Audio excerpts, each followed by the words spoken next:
I mean, I've always really enjoyed playing in an environment of kind of make-believe ever since I was a kid. So I guess this is just being a big kid now and having a bigger environment in which to play. And it's something that I've always known and always loved as a dancer, and then, you know, rehearsal director and designer. It's all of those elements that interest me, and that's my life. So I love putting that together. The Nutcracker, the story that exists is about a Christmas party with all of the family, and cousins and brothers and sisters are all running around, and they all get their presents, and then this strange old man arrives, sort of Drosselmeyer, who's the magician, who takes Clara on this journey to the kingdom of the sweets, to this magical kingdom. And I think that's the sort of traditional Nutcracker that everyone knows.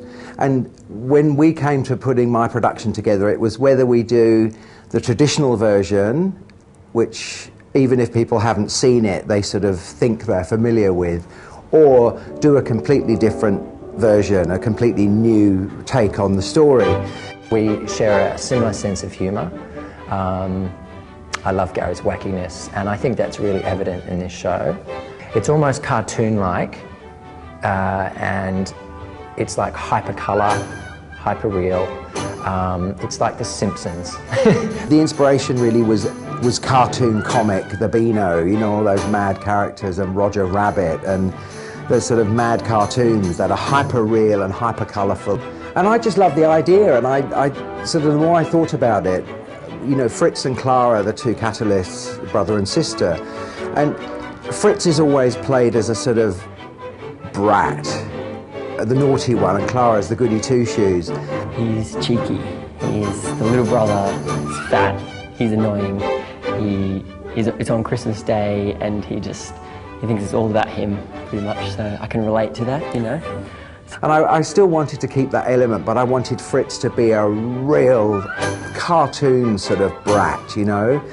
People have said that Fritz really represents my personality, in that he's just always up to mischief, and the sort of things that he does in the ballet, I think, are the sort of things that I probably, well, certainly thought of, but probably would have done as a kid. He has such a natural comedy within him that he's tried to bring into this Nutcracker, and it's been really fun to try and tackle that. Gary makes decisions very quickly, and I always said to the dancers when we made the work, if we're testing something new or trying something new, you have to get it right the first time, because otherwise Gary's like, edit, cut. If they've never seen ballet before, it's not heavy duty, it's fun, it's an easy story to understand, the music's familiar, it's short, you know, it's not 3 hours long, which is a bonus. You know, it's a fun night out or a fun afternoon. It's festive fun for everyone!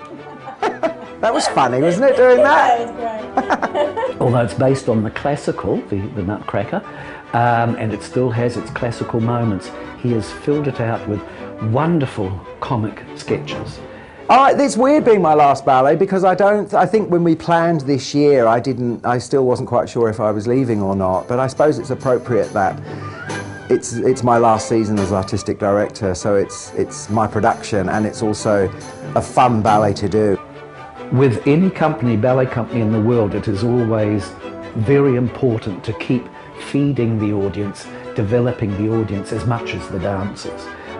So this is where Gary has been wonderful, and his extraordinary personality has come through into his productions, widened the audiences, and that is, I think, his great gift to us. We've got to keep it going.